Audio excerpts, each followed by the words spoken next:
She didn't look at me when she said it. I want a divorce. Just that. Flat. Like she was ordering a coffee.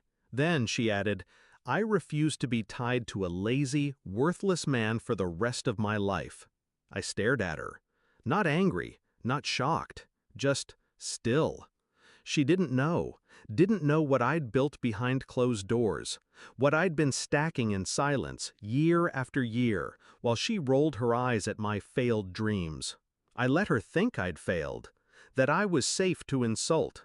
She had no idea that I'd crossed $750,000 this quarter alone. No idea that the code I was writing in that pathetic little office was running 6 Fortune 500 companies' back-end infrastructure.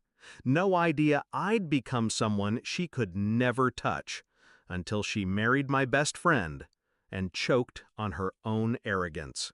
It started years ago, little digs. You'll never be more than a freelancer. You're not like Jason, he's ambitious. Jason, my best friend. Until he started staying over even when I wasn't home. Until she stopped asking if I was hungry at night. I played the part, quiet, predictable, weak.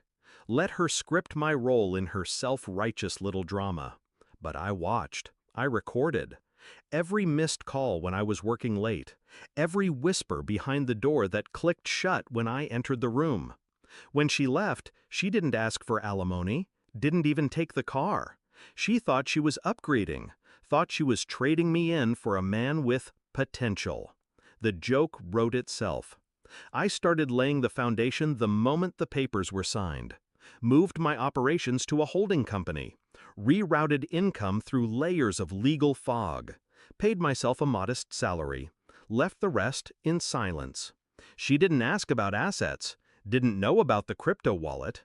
Didn't notice the Delaware LLC under my dead uncle's name. Jason moved into my old house. She called it a fresh start. I called it a graveyard. 6 months later, I made the Forbes Tech Innovators list. Small column, no photo, just a name. She didn't recognize the business, but Jason did. He called me, congratulated me, his voice tight. I could hear the panic leaking through.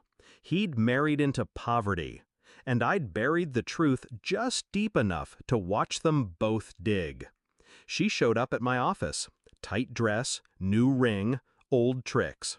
I didn't know you were doing this well, she smiled. I leaned back in my chair, offered nothing. Jason hovered behind her, smaller somehow, less golden than he used to be. I slid a folder across the desk. Inside, everything. My company valuation, contract summaries, investment stakes. Then, a printout of her divorce settlement, the section where she waived claims. She flipped through it. I watched the color drain. You didn't ask, I said.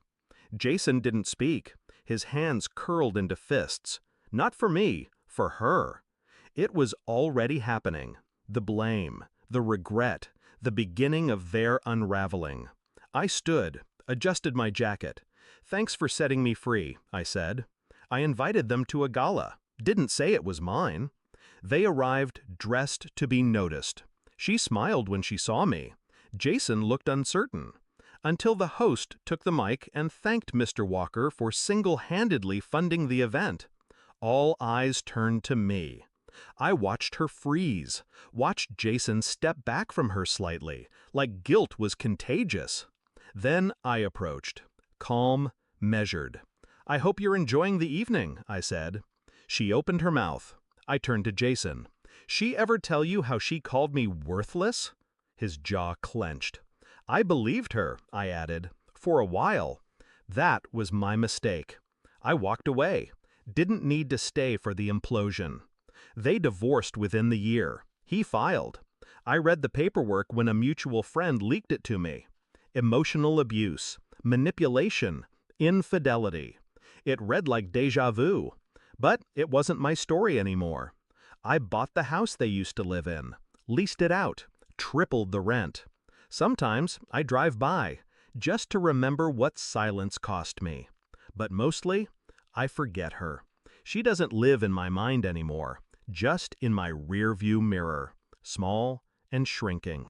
Moral of the story: never mistake someone's silence for weakness. The loudest revenge is the one whispered by success. When those who doubted you realize too late that they traded gold for dust.